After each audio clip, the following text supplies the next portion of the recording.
Good morning class. आज हम लोग कक्षा 11वीं लेखा शास्त्र का अध्याय 1 लेखांकन और उसकी प्रस्तावना के बारे में चालू करेंगे। आज हमारा 11वीं कॉमर्स का पहला क्लास है जिसका अध्याय 1 लेखांकन की प्रस्तावना, इसको चालू करेंगे। ठीक है, सबसे पहले लेखांकन होता क्या है इसके बारे में जानेंगे।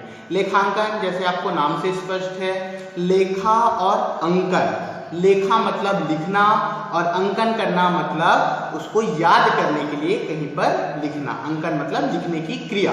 तो लेखांकन मतलब होता है अपने व्यवहारों को या अपनी समस्त जानकारी को किसी पुस्तकों में या किसी डायरी में नोट करना, लिखना, उसे कहते हैं लेखांकन।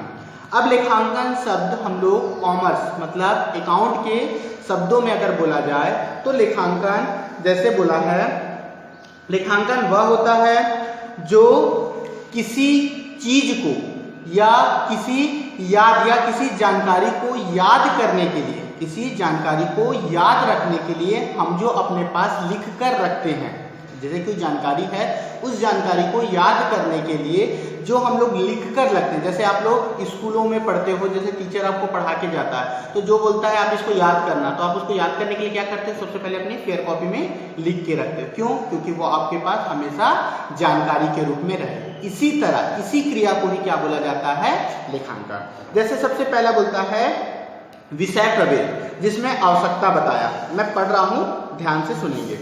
प्रयास व संतुष्ट में घूमने चक्र के अनेक वैज्ञानिक उपलब्धियों को प्राप्त कर लिया है। फलतः उद्योग एवं वाणिज्य के क्षेत्र में भी अनेक परिवर्तन संभव हुए हैं। आप लोग देखे होंगे पहले पुराने समय में व्यापार कैसा होता था और धीरे धीरे जब व्यापार का विकास हुआ, जब हमारा देश तरक्की करने लगा, मानव जब विज्ञान के रूप में आगे बढ़ने लगा, विज्ञान से धीरे धीरे कुछ सीखने लगा, तो धीरे धीरे हमारा क्या हो गया, व्यापार भी, वाणिज्य भी, उद्योग भी धीरे धीरे क्या हो गया, बढ़ने लगा। उत्पादन की उन्नति प्रणालियों के विस्तार में समस्त राष्ट्रों ने आज आर्थिक विकास के दौर में लाकर खड़ा कर दिया है। अब व्यापार स्थानीय न रहकर अंतर्राष्ट्रीय रूप ले चुका है। आप लोग जानते हो पुराने समय में जो व्यापार होता था वो केवल क्षेत्र में होता था, मतलब जो जहां पर निवास करता है केवल उसी क्षेत्र में वो व्यापार करता था। जब धीरे धीरे विकास होने लगा तो धीरे धीरे जब विकास हुआ तो आज जो व्यापार है वो केवल देश तक ही सीमित नहीं, क्षेत्र तक सीमित नहीं, पूरे विश्व में अंतर्राष्ट्रीय रूप ले लिया। क्योंकि आज हम लोग देखते हैं विदेशों की चीज भी हम लोग आज अपने घरों में, अपने क्षेत्र में, अपने आसपास के जगह पे हम लोग उस वस्तु का या उस उत्पादित सामान का हम लोग क्या करते हैं, सेवन करते हैं। जैसे कोको कोला कंपनी कहाँ की है, बाहर विदेश अमेरिका की, किंतु उसका सेवन हम लोग आज भी यहाँ पर करते हैं। जैसे रिबॉक हो गया, रिबॉक का जो है प्रोडक्ट है वो कहाँ का है, बाहर का है, अमेरिका का है, किंतु आज भी हम लोग उसका उपयोग हम अपने इंडिया में रहकर करते हैं। तो व्यापार क्षेत्र में ना रहकर पूरे अंतर्राष्ट्रीय रूप में फैल चुका है।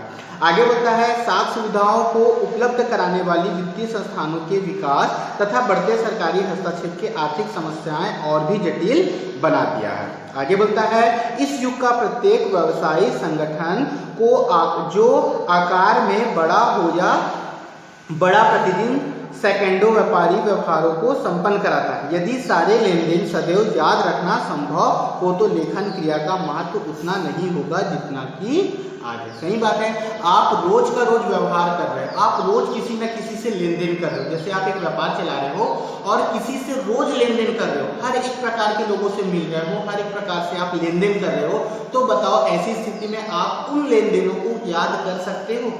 हर कोई व्यापारी जरूरी नहीं है कि वो नगद व्यापार करे, नगद मतलब पैसा दे और व्यापार करे, ऐसा संभव नहीं है। आज के युग में साख की सुविधा मतलब साख व्यापार ज्यादा जरूरी हो गया। साख से मतलब होता है उधार व्यापार, क्योंकि हम लोग कोई भी वस्तु खरीदते हैं, चाहे व्यापार से संबंधित हो या अपने दैनिक जीवन से, हम लोग आज भी कुछ ना कुछ वस्तुएं उधार खरीद के लाते हैं। भैया आज हमको दे दो, हम कल आपको पैसा दे देंगे, 1 महीने बाद पेमेंट आएगा तब दे देंगे। ये स्थिति हमारे यहाँ सामान्य जीवन में उपलब्ध होती है। तो सोचो व्यापार में जब करोड़ों करोड़ों रुपए का लेन देन होता है तो व्यापार में भी इस चीज की वृद्धि होती है।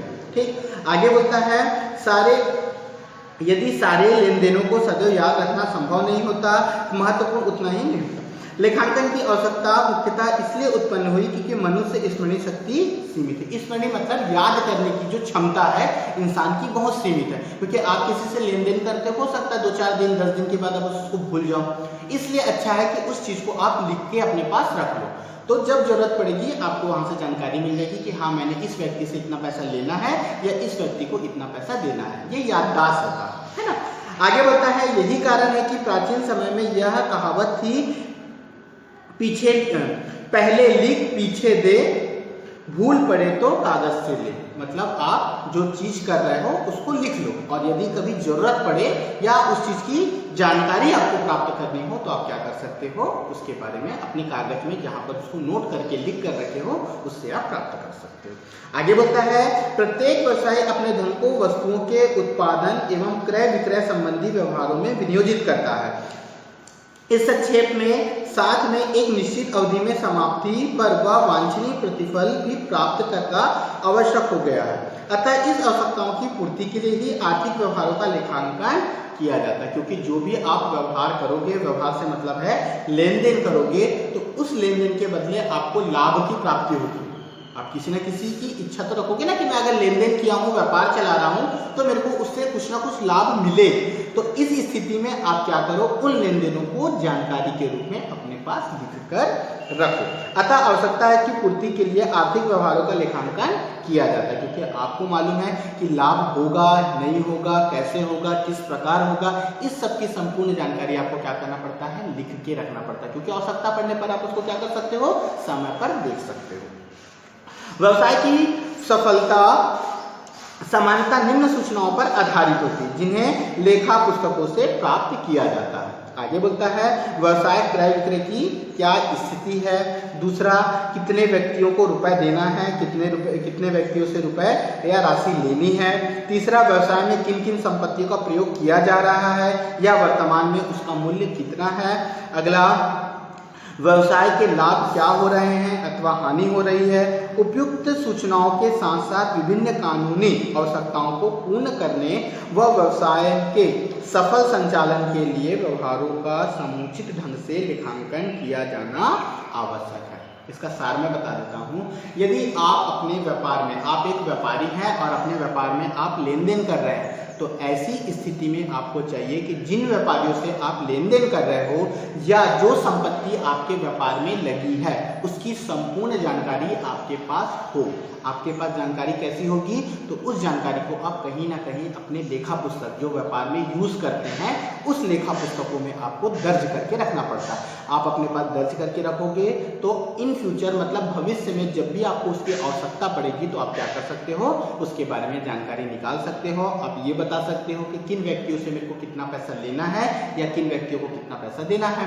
दूसरा, आपके व्यापार में कितनी संपत्ति पड़ी है, उसका क्या मूल्य है, ये बता सकते हो। मैं कितने साल आप जैसे चला रहे हो व्यापार को, तो आप ये बता सकते हो कि इस साल या इस महीने में कितने रुपए का कच्चा माल या कितना सामान मैं खरीदा हूँ या इस साल में कितना सामान बेचा हूँ। इस स्वयं की संपूर्ण जानकारी आप किसके माध्यम से प्राप्त कर सकते हो, लेखांकन के माध्यम से, क्योंकि इसकी संपूर्ण जानकारी यदि आपके पुस्तकों में लिखा होगा तो इन फ्यूचर भविष्य में आप क्या कर सकते हो, उसकी संपूर्ण जानकारी आराम से प्राप्त कर सकते हो। तो ये तो था लेखांकन के संबंध में थोड़ी सी संक्षिप्त जानकारी।